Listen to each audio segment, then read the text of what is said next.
नमस्कार दोस्तों, नमः शिवाय। जीवन ज्योति चैनल में आप सभी का हार्दिक स्वागत करती हूँ। मेरे सभी भाई बहनों को नवरात्रि के चौथे दिन की हार्दिक शुभकामना। या देवी सर्वभूतेषु माँ कूष्मांडा रूपेण संस्थिता नमस्तस्यै नमस्तस्यै नमस्तस्यै नमो नमः। जय माता रानी। दोस्तों, नवरात्रि के चौथे दिन आज हम दुर्गा सप्तशती के अध्याय 5, 6, 7 और 8 के पाठ का श्रवण करेंगे। देवताओं द्वारा देवी की स्तुति। महर्षि मेधा ने कहा, पूर्व काल में शुंभ निशुंभ नामक असुरों ने अपने बल के मद से इंद्र का त्रिलोकी राज्य और यज्ञों के भाग छीन लिए थे और वह दोनों इसी प्रकार सूर्य, चंद्रमा, धर्मराज और वरुण के अधिकार भी छीनकर स्वयं ही उनका उपयोग करने लगे। वायु और अग्नि का कार्य भी वही करने लगे और इसके पश्चात उन्होंने जिस देवताओं का राज्य छीना था उनको अपने अपने स्थान से निकाल दिया। इस तरह से अधिकार छीने हुए दैत्यों तथा दैत्यों द्वारा निकाले हुए देवता अपराजिता देवी का स्मरण करने लगे कि देवी ने हमको वर दिया था कि मैं तुम्हारी संपूर्ण विपत्तियों को नष्ट करके रक्षा करूंगी। ऐसा विचार कर सब देवता हिमालय पर गए और भगवती विष्णु माया की स्तुति करने लगे। देवताओं ने कहा, देवी को नमस्कार है, शिव को नमस्कार है, प्रकृति और भद्रा को नमस्कार है। हम लोग रौद्र, नित्या और गौरी को नमस्कार करते हैं। ज्योत्सनामयी, चंद्र रूपिणी व सुख रूपा देवी को निरंतर नमस्कार है। शरणागतों का कल्याण करने वाली वृद्धि और सिद्ध रूपा देवी को हम बार बार नमस्कार करते हैं। और नैर रीति राजाओं की लक्ष्मी तथा सवारणी को नमस्कार है। दुर्गा को दुर्ग स्थलों को पार करने वाली दुर्गपारा को सारा सर्वकारिणी ख्याति कृष्ण और धूम्र देवी को सदैव नमस्कार है। अत्यंत सौम्य तथा अत्यंत रौद्र रूपा को हम नमस्कार करते हैं। उन्हें हमारा बारंबार प्रणाम है। जगत की आधारभूत कृति देवी को बार बार नमस्कार करते हैं। जिस देवी को प्राणी मात्र विष्णु माया कहते हैं उनको नमस्कार है, उनको नमस्कार है, उनको नमस्कार है। जो देवी संपूर्ण प्राणियों में चेतना कहलाती हैं उनको नमस्कार है, उनको नमस्कार है, उनको नमस्कार है। जो देवी संपूर्ण प्राणियों में बुद्धि रूप में स्थित हैं उनको नमस्कार है, उनको नमस्कार है, उनको नमस्कार है। जो देवी प्राणियों में निद्रा रूप में विराजमान है उसको नमस्कार है, उसको नमस्कार है, उसको नमस्कार है। जो देवी संपूर्ण प्राणियों में क्षुधा रूप में विराजमान है उसको नमस्कार है, उसको नमस्कार है, उसको नमस्कार है। जो देवी संपूर्ण प्राणियों में छाया रूप में स्थित हैं उसको नमस्कार है, उसको नमस्कार है, उसको नमस्कार है। जो देवी सब प्राणियों में शक्ति रूप में स्थित हैं उसको नमस्कार है, उसको नमस्कार है, उसको नमस्कार है। जो देवी संपूर्ण प्राणियों में तृष्णा रूप से स्थित हैं उसको नमस्कार है, उसको नमस्कार है, उसको नमस्कार है। जो देवी सब प्राणियों में शांति रूप से स्थित हैं उनको नमस्कार है, उनको नमस्कार है, उनको नमस्कार है। जो देवी सब प्राणियों में शांत रूप से स्थित है उसको नमस्कार है, उसको नमस्कार है, उसको नमस्कार है। जो देवी सब प्राणियों में जाति रूप में स्थित हैं उसको नमस्कार है, उसको नमस्कार है, उसको नमस्कार है। जो देवी सब प्राणियों में लज्जा रूप में स्थित है उसको नमस्कार है, उसको नमस्कार है, उसको नमस्कार है। जो देवी संपूर्ण प्राणियों में श्रद्धा रूप में स्थित हैं उसको नमस्कार है, उसको नमस्कार है, उसको नमस्कार है। जो देवी सब प्राणियों में लक्ष्मी रूप में स्थित हैं उसको नमस्कार है, उसको नमस्कार है, उसको नमस्कार है। जो देवी संपूर्ण प्राणियों में वृत्त रूप से स्थित हैं उसको नमस्कार है, उसको नमस्कार है, उसको नमस्कार है। जो देवी सब प्राणियों में स्मृति रूप से विराजमान है उसको नमस्कार है, उसको नमस्कार है, उसको नमस्कार है। जो देवी सब प्राणियों में दया रूप से स्थित हैं उसको नमस्कार है, उसको नमस्कार है, उसको नमस्कार है। जो देवी सब प्राणियों में तुष्ट रूप से स्थित हैं उसको नमस्कार है, उसको नमस्कार है, उसको नमस्कार है। जो देवी संपूर्ण प्राणियों में मातृ रूप से स्थित हैं उसको नमस्कार है, उसको नमस्कार है, उसको नमस्कार है। जो देवी संपूर्ण प्राणियों में भ्रांत रूप से स्थित हैं उसको नमस्कार है, उसको नमस्कार है, उसको नमस्कार है। जो देवी संपूर्ण प्राणियों में नित्य व्याप्त रहती हैं उसको नमस्कार है, उसको नमस्कार है, उसको नमस्कार है। जो देवी चैतन्य रूप से इस संपूर्ण संसार को व्याप्त करके स्थित हैं उसको नमस्कार है, उसको नमस्कार है, उसको नमस्कार है।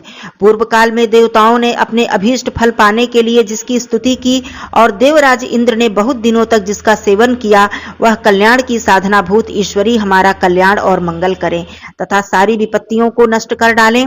असुरों के सताए हुए हम संपूर्ण देवता उस परमेश्वरी को समग्र नमस्कार करते हैं तथा जो भक्ति पूर्वक स्मरण किए जाने पर तुरंत ही सब विपत्तियों को नष्ट कर देती हैं, वह जगदम्बा इस समय भी हमारा मंगल करके हमारी समस्त विपत्तियों को दूर करे। महर्षि मेधा ने कहा, हे राजन, इस प्रकार जब देवता स्तुति कर रहे थे तो उसी समय पार्वती देवी गंगा में स्नान करने के लिए आईं। तब उनके शरीर से प्रकट होकर शिवा देवी बोली, शुंभ दैत्य के द्वारा स्वर्ग से निकाले हुए और निशुंभ से हारे हुए यह देवता मेरी स्तुति कर रहे हैं। पार्वती के शरीर से अंबिका निकली थी, इसलिए उनको संपूर्ण लोक में कौशिकी कहते हैं। कौशिकी के प्रकट होने के पश्चात पार्वती देवी के शरीर का रंग काला हो गया और वह हिमालय पर रहने वाली कालिका देवी के नाम से प्रसिद्ध हुई। फिर शुंभ निशुंभ के दूत चंड मुंड वहां आए और उन्होंने परम मनोहर रूप वाली अंबिका देवी को देखा। फिर वह शुंभ के पास जाकर बोले, महाराज, एक अत्यंत सुंदर स्त्री हिमालय को प्रकाशित कर रही है।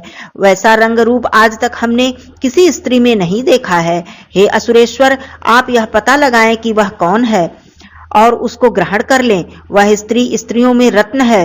वह अपनी कांति से दसों दिशाओं को प्रकाशित करती हुई वहां स्थित है, इसलिए आपका उसको देखना उचित है।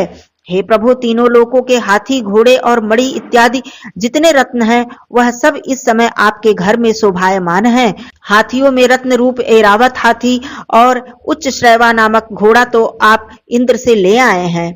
हंसों द्वारा जुता हुआ विमान जो कि ब्रह्मा जी के पास था, वह भी आपके पास है। और यह महापद्म नामक खजाना आपने कुबेर से छीना है।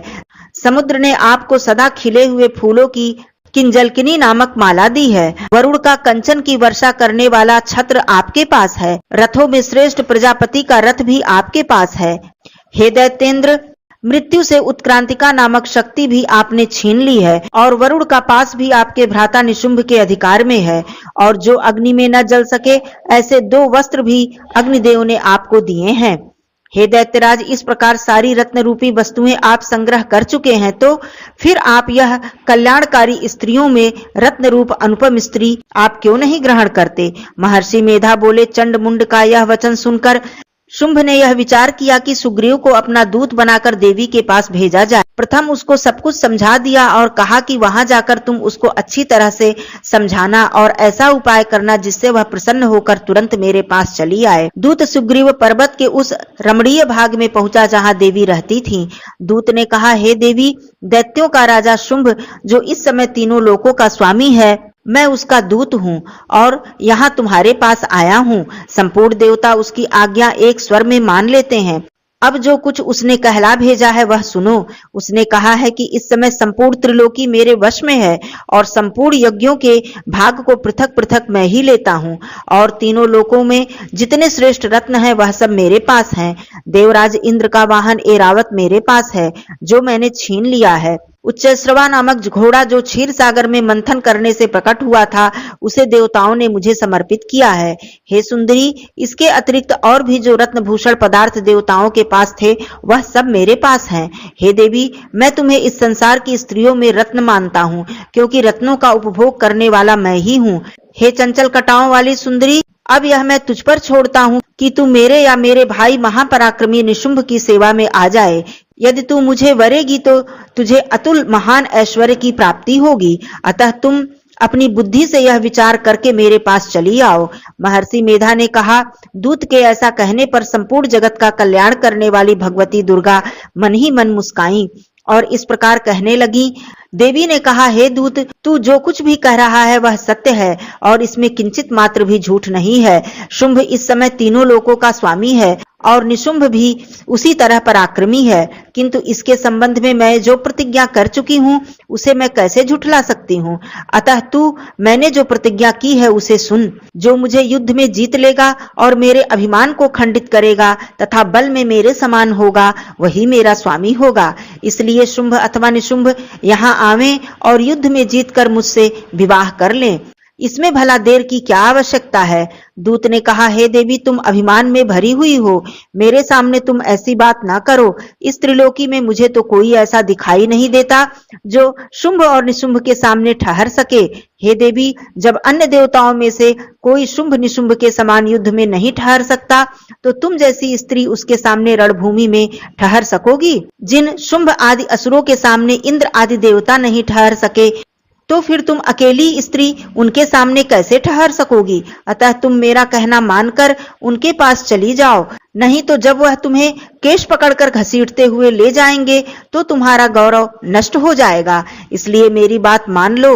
देवी ने कहा, जो कुछ तुमने कहा ठीक है।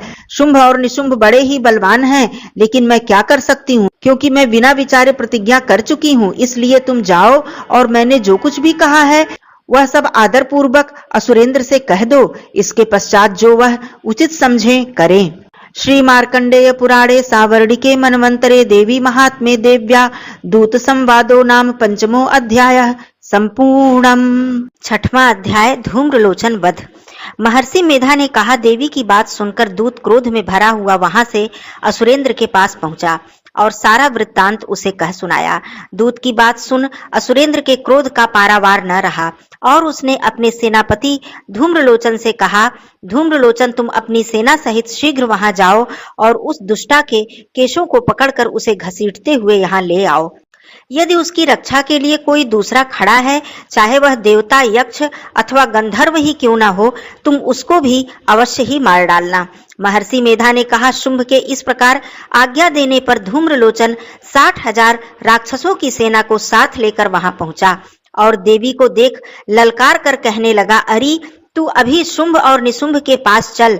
यदि तू प्रसन्नता पूर्वक मेरे साथ न चलेगी तो मैं तेरे केशों को पकड़कर घसीटता हुआ तुझे ले चलूंगा। देवी बोली, असुरेंद्र का भेजा हुआ तेरे जैसा बलवान यदि बलपूर्वक मुझे ले जाएगा तो ऐसी दशा में मैं तुम्हारा कर ही क्या सकती हूँ। महर्षि मेधा ने कहा, ऐसा कहने पर धूम्रलोचन उसकी ओर लपका, किंतु देवी ने उसे अपनी हुंकार से ही भस्म कर डाला। यह देखकर असुर सेना क्रुद्ध होकर देवी की ओर बढ़ी, परंतु अंबिका ने उन पर तीखे बाणों, शक्तियों तथा फरसों की वर्षा आरंभ कर दी। इतने में देवी का वाहन भी अपनी ग्रीवा के बालों को झटकता हुआ और बड़ा भारी शब्द करता हुआ असुर सेना में कूद पड़ा। उसने कई असुर अपने पंजों से, कई अपने जबड़ों से और कई को धरती पर पटक कर अपने दाढ़ों से घायल करके मार डाला। उसने कई असुरों के अपने नख से पेट फाड़ डाले और कई असुरों का तो केवल थप्पड़ मारकर सिर धड़ से अलग कर दिया। कई असुरों की भुजाएं और सिर तोड़ डाले और गर्दन के बालों को हिलाते हुए उसने कई असुरों को पकड़कर उनके पेट फाड़कर उनका रक्त पी डाला। इस प्रकार देवी के उस महाबलवान सिंह ने क्षण भर में असुर सेना को समाप्त कर दिया। शुंभ ने जब यह सुना कि देवी ने धूम्रलोचन असुर को मार डाला है और उसके सिंह ने सारी सेना का संहार कर डाला है, तब उसको बड़ा ही क्रोध आया।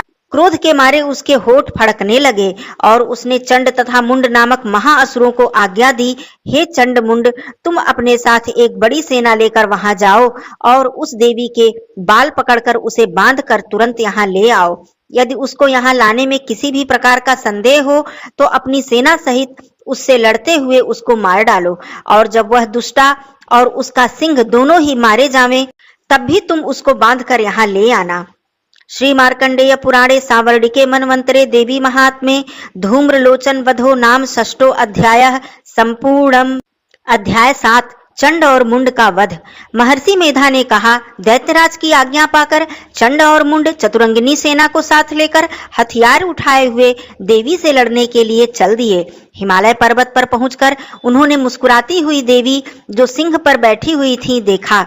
जब असुर उनको पकड़ने के लिए तलवार लेकर उनकी ओर बढ़े, तब अंबिका को उन पर बड़ा ही क्रोध आया और मारे क्रोध के उनका मुख काला पड़ गया और उनकी भ्रुकुटियां चढ़ गईं और उनके ललाट में से अत्यंत भयंकर तथा अत्यंत विस्तृत मुख वाली लाल आंखों वाली काली प्रकट हुई, जो कि अपने हाथों में तलवार और पाश लिए हुए थीं। वह विचित्र खड्ग धारण किए हुए थीं तथा चीते के चर्म की साड़ी एवं नरमुंडों की माला पहन रखी थी। उनका मांस सूखा हुआ था और शरीर केवल हड्डियों का ढांचा था। जो भयंकर शब्द की दिशाओं को पूर्ण कर रही थीं, वह असुर सेना पर टूट पड़ी और दैत्यों का भक्षण करने लगी। वह पार्श्व रक्षकों, अंकुशधारी महावतों, हाथियों पर सवार योद्धाओं और घंटा सहित हाथियों को एक हाथ से पकड़ पकड़ कर अपने मुख में डाल रही थीं, और इस प्रकार वह घोड़ों, रथों, सारथियों व रथों में बैठे हुए सैनिकों को मुख में डालकर भयानक रूप से चबा रही थीं। किसी के केश पकड़कर, किसी को पैरों से दबाकर और किसी दैत्य को छाती से मसल कर मार रही थीं। वह दैत्य के छोड़े हुए बड़े बड़े अस्त्र शस्त्रों को मुख में पकड़कर और क्रोध में भरकर उनको दांतों में पीस रही थी। उसने कई बड़े बड़े असुर भक्षण कर डाले, कितनों को रौंद डाला और कितनी उनकी मार के मारे भाग गए। कितनों को उसने तलवार से मार डाला, कितनों को अपने दांतों से समाप्त कर दिया, और इस प्रकार से देवी ने क्षण भर में संपूर्ण दैत्य सेना को नष्ट कर दिया। यह देख महापराक्रमी चंड काली देवी की ओर लपका और मुंड ने भी देवी पर अपने भयानक बाणों की वर्षा आरंभ कर दी और अपने हजारों चक्र उस पर छोड़े। उस समय वह चमकते हुए बाण व चक्र देवी के मुख में प्रविष्ट हुए इस प्रकार दिख रहे थे जैसे मानो बहुत से सूर्य मेघों की घटा में प्रविष्ट हो रहे हैं। इसके पश्चात भयंकर शब्द के साथ काली ने अत्यंत जोश में भरकर विकट अट्टहास किया। उनका भयंकर मुख देखा नहीं जाता था, उनके मुख से श्वेत दांतों की पंक्ति चमक रही थी। फिर उसने तलवार हाथ में लेकर हूम शब्द कहकर चंड के ऊपर आक्रमण किया और उसके केश पकड़कर उसका सिर काटकर अलग कर दिया। चंड को मरा हुआ देखकर मुंड देवी की ओर लपका, परंतु देवी ने क्रोध में भरे हुए उसे भी अपनी तलवार से यमलोक पहुंचा दिया। चंड और मुंड को मरा हुआ देखकर उसकी बाकी बची हुई सेना वहां से भाग गई। इसके पश्चात काली चंड और मुंड के कटे हुए सिरों को लेकर चंडिका के पास गईं और प्रचंड अट्टहास के साथ कहने लगी, हे देवी, चंड और मुंड दो महादैत्यों को मारकर तुम्हें भेंट कर दिया है। अब शुंभ और निशुंभ का तुमको स्वयं वध करना है। महर्षि मेधा ने कहा, वहां लाए हुए चंड और मुंड के सिरों को देखकर कल्याणकाई चंडी ने काली से मधुर वाणी में कहा, हे देवी, तुम चूंकि चंड और मुंड को मेरे पास लेकर आई हो, अतः संसार में चामुंडा के नाम से तुम्हारी ख्याति होगी। श्री मार्कंडेय पुराणे सावर्णिके मनवंतरे देवी महात्म्ये चामुंड वधो नाम सप्तमो अध्याय संपूर्णम। अध्याय 8 रक्त बीज वध। महर्षि मेधा ने कहा, चंड और मुंड नामक असुरों के मारे जाने से और बहुत सी सेना के नष्ट हो जाने से असुरों के राजा प्रतापी शुंभ ने क्रोध युक्त होकर अपनी संपूर्ण सेना को युद्ध के लिए तैयार होने की आज्ञा दी। उसने कहा, अब उदायुध नामक 86 असुर सेनापति अपनी सेनाओं के साथ युद्ध के लिए जाएं और कंबू नामक 84 सेनापति भी युद्ध के लिए जाएं और कोटिवीर नामक 50 सेनापति और धौम्रकुल नाम के 100 सेनापति प्रस्थान करें। कालक, द्रौहद, मौर्य और कालकेय भी मेरी आज्ञा से सच कर युद्ध के लिए कूच करें। भयानक शासन करने वाला असुरों का स्वामी शुंभ इस प्रकार आज्ञा देकर बहुत बड़ी सेना के साथ युद्ध के लिए चला। उसकी सेनाओं को अपनी ओर आता हुआ देखकर चंडिका ने अपनी धनुष की टंकार से पृथ्वी और आकाश के बीच का भाग गुजा दिया। हे राजन, इसके पश्चात देवी के सिंह ने दहाड़ना आरंभ कर दिया और अंबिका के घंटों के शब्द के ध्वनि को और भी बढ़ा दिया। धनुष की टंकार, शेर की दहाड़ और घंटे के शब्द से पृथ्वी और आकाश के बीच का भाग गूंज उठा और इसके पश्चात ही देवी ने अपने मुख को और भी भयानक बना लिया। ऐसे भयंकर शब्द को सुनकर राक्षसी सेना ने देवी तथा सिंह को चारों ओर से घेर लिया। हे राजन, उस समय दैत्यों के नाश के लिए और देवताओं के हित के लिए ब्रह्मा, शिव, कार्तिकेय, विष्णु तथा इंद्र आदि देवों की शक्तियां जो अत्यंत पराक्रम और बल से संपन्न थीं, उनके शरीर से निकलकर उसी रूप में चंडिका देवी के पास गईं। जिस देवता का जैसा रूप था, जैसे आभूषण थे, जैसा वाहन था, वैसा ही रूप, आभूषण और वाहन लेकर उन देवताओं की शक्तियां दैत्यों से युद्ध करने के लिए आईं। हंसयुक्त विमान में बैठकर और रुद्राक्ष की माला तथा कमंडल धारण करके ब्रह्मा जी की शक्ति आई। वृषभ पर सवार होकर, हाथ में त्रिशूल लेकर, महानाग का कंकड़ पहनकर और चंद्र रेखा से भूषित होकर भगवान शंकर की शक्ति माहेश्वरी आई और मोर पर आरूढ़ होकर हाथ में शक्ति लिए दैत्यों से युद्ध करने के लिए कार्तिकेय जी की शक्ति उन्हीं का रूप धारण करके आई। भगवान विष्णु की शक्ति गरुड़ पर सवार होकर शंख, चक्र, गदा धनुष तथा खड्ग हाथ में लिए हुए आई। श्री हरि की शक्ति वाराही वाराह का शरीर धारण करके आई और नृसिंह के समान शरीर धारण करके उनकी शक्ति नारसिंही भी आई। उनकी गर्दन के झटकों से आकाश के तारे टूट पड़ते थे और इसी प्रकार देवराज इंद्र की शक्ति ऐन्द्री भी ऐरावत के ऊपर सवार होकर आई। पश्चात इन देव शक्तियों से घिरे हुए भगवान शंकर ने चंडिका से कहा, मेरी प्रसन्नता के लिए तुम शीघ्र ही इन असुरों को मारो। इसके पश्चात देवी के शरीर से अत्यंत उग्र रूप वाली और सैकड़ों गिदड़ियों के समान आवाज करने वाली चंडिका शक्ति प्रकट हुई। उस अपराजिता देवी ने धूमिल जटा वाले भगवान श्री शंकर जी से कहा, हे प्रभु, आप मेरी ओर से दूत बनकर शुंभ और निशुंभ के पास जाइए और उन अत्यंत गर्वीले दैत्यों से कहिए कि उनके अतिरिक्त और जो भी कोई दैत्य वहां युद्ध के लिए उपस्थित हों, उनसे भी कहिए कि जो तुम्हें अपने जीवित रहने की इच्छा हो तो त्रिलोकी का राज्य इंद्र को दे दो। देवताओं को उनका यज्ञ भाग मिलना आरंभ हो जाए और तुम पाताल को लौट जाओ। किंतु यदि बल के गर्व से तुम्हारी लड़ने की इच्छा हो तो फिर आ जाओ। तुम्हारे मांस से मेरी योगिनियां तृप्त होंगी। चूंकि उस देवी ने भगवान शंकर को दूत के कार्य में नियुक्त किया था, इसलिए वह संसार में शिवदूती के नाम से विख्यात हुई। भगवान शंकर से देवी का संदेश पाकर उन दैत्यों के क्रोध का कोई आरा पार न रहा और वह जिस स्थान पर देवी विराजमान हुई थी वहां पर पहुंचे और जाने के साथ ही उस पर बाणों और शक्तियों की वर्षा करने लगे। देवी ने उनके फेंके हुए बाणों, शक्तियों तथा त्रिशूल और फरसों को अपने बाणों से काट डाला और काली देवी उस देवी के साथ आगे खड़ी होकर शत्रुओं को त्रिशूल से विदीर्ण करने लगी और खटवांग से कुचलने लगी। ब्रह्माणी जिस तरफ दौड़ती थी उसी तरफ अपने कमंडल का जल छिड़क कर दैत्यों के वीर व बल को नष्ट कर देती थी और इसी प्रकार माहेश्वरी त्रिशूल से, वैष्णवी चक्र से और अत्यंत कोप वाली कौमारी शक्ति द्वारा असुरों को मार रही थी और ऐन्द्री के बाजू के प्रहार से सैकड़ों दैत्य रक्त की नदियां बहाते हुए पृथ्वी पर सो गए। वाराही ने कितने ही राक्षसों को अपनी थूथुन द्वारा मृत्यु के घाट उतार दिया। दाढ़ों के अग्रभाग से कितने ही राक्षसों की छाती को चीर डाला और चक्र की चोट से कितनों को विदीर्ण करके धरती पर डाल दिया। बड़े बड़े राक्षसों को नारसिंही ने अपने नखों से विदीर्ण करके भक्षण कर रही थी और सिंहनाद से चारों दिशाओं को गुंजाती हुई रणभूमि में विचरण कर रही थी। शिवदूती के प्रचंड अट्टहास से कितने ही दैत्य भयभीत होकर पृथ्वी पर गिर पड़े और उनके गिरते ही वह उनको भक्षण कर गईं। इस तरह क्रोध में भरे हुए मातृगणों द्वारा नाना प्रकार के उपायों से बड़े बड़े असुरों को मरते हुए देख राक्षसी सेना भाग खड़ी हुई और उनको इस प्रकार भागता हुआ देख रक्तबीज नामक महापराक्रमी राक्षस क्रोध में भरकर युद्ध के लिए आगे बढ़ा। उसके शरीर से रक्त की बूंदें पृथ्वी पर जैसे ही गिरती थीं, तुरंत वैसा ही शरीर वाला, वैसा ही बलवान दैत्य पृथ्वी पर उत्पन्न हो जाता था। रक्तबीज गदा में हाथ लेकर ऐन्द्री के साथ युद्ध करने लगा। जब ऐन्द्री शक्ति ने अपने वज्र से उसको मारा तो घायल होने के कारण उसके शरीर से बहुत सा रक्त बहने लगा और उसकी प्रत्येक बूंद से उसके ही समान बलवान तथा महापराक्रमी अनेकों दैत्य भयंकर रूप से प्रकट हो गए। वह सबके सब दैत्य बीज के समान ही बलवान तेज वाले थे। वह भी भयंकर अस्त्र शस्त्र लेकर देवियों के साथ लड़ने लगे। जब ऐन्द्री के वज्र के प्रहार से उसके मस्तक पर चोट लगी और रक्त बहने लगा तो उसमें से हजारों ही पुरुष उत्पन्न हो गए।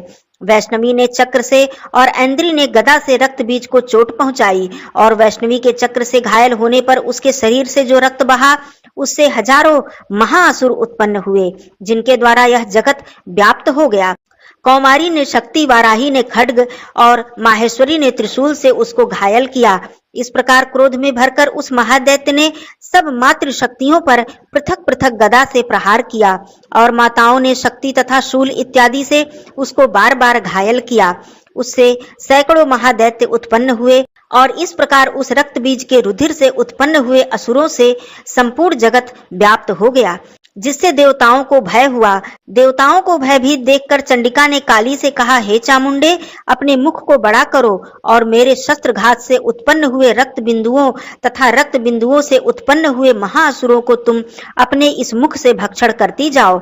इस प्रकार रक्त बिंदुओं से उत्पन्न हुए महादैत्यों को भक्षण करती हुई तुम रणभूमि में विचरो। इस प्रकार रक्त क्षीण होने से यह दैत्य नष्ट हो जाएगा। तुम्हारे भक्षण करने के कारण अन्य दैत्य नहीं होंगे। काली से इस प्रकार कहकर चंडिका देवी ने रक्त बीज पर अपने त्रिशूल से प्रहार किया और काली ने अपने मुख में उसका रक्त ले लिया। गदा से चंडिका पर प्रहार किया। प्रहार से चंडिका को तनिक भी कष्ट न हुआ, किंतु रक्त बीज के शरीर से बहुत सा रक्त बहने लगा। लेकिन उसके गिरने के साथ ही काली उसको अपने मुख में ले लेती थी। काली ने उसको अपने मुख में ले लिया। काली के मुख में उस रक्त से जो असुर उत्पन्न हुए उनको उसने भक्षण कर लिया और रक्त को पीती गई। तदंतर देवी ने रक्त बीज को, जिसका की खून काली ने पिया था, चंडिका ने उस दैत्य को वज्र, बाण, दृष्टि इत्यादि से मार डाला। हे राजन, अनेक प्रकार के शस्त्रों से मारा हुआ और खून से वंचित वह महादैत्य रक्त बीज पृथ्वी पर गिर पड़ा।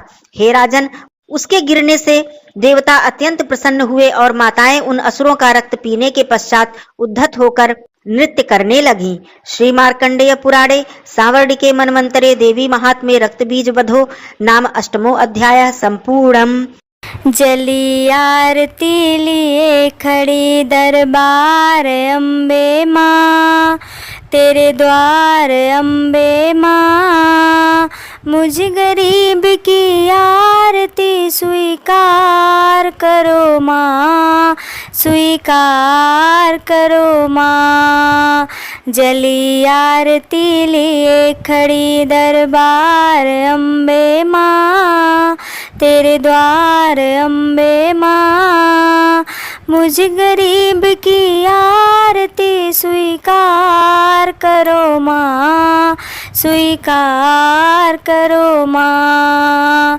यदि होता धन पास हमारे मंदिर तेरे आती, यदि होता धन पास हमारे मंदिर तेरे आती, यदि होती नजदीक तो मैया लेके आरती गाती। केवल श्रद्धा भक्ति को स्वीकार करो माँ, केवल श्रद्धा भक्ति को स्वीकार करो माँ। मुझ गरीब की आरती स्वीकार करो माँ, स्वीकार करो माँ। इस बगिए में फूल खिले हैं, इसे खिलाए रखना माँ। इस बगिए में फूल खिले हैं, इसे खिलाए रखना माँ। छोटा सा परिवार हमारा, इसे बनाए रखना माँ। हर तरफ से हो गई लाचार अम्बे माँ, लाचार अम्बे माँ। मुझ गरीब की आरती स्वीकार करो माँ, स्वीकार करो माँ। जली आरती लिए खड़ी दरबार अम्बे माँ, तेरे द्वार अम्बे माँ। मुझ गरीब की आरती स्वीकार करो माँ, स्वीकार करो माँ।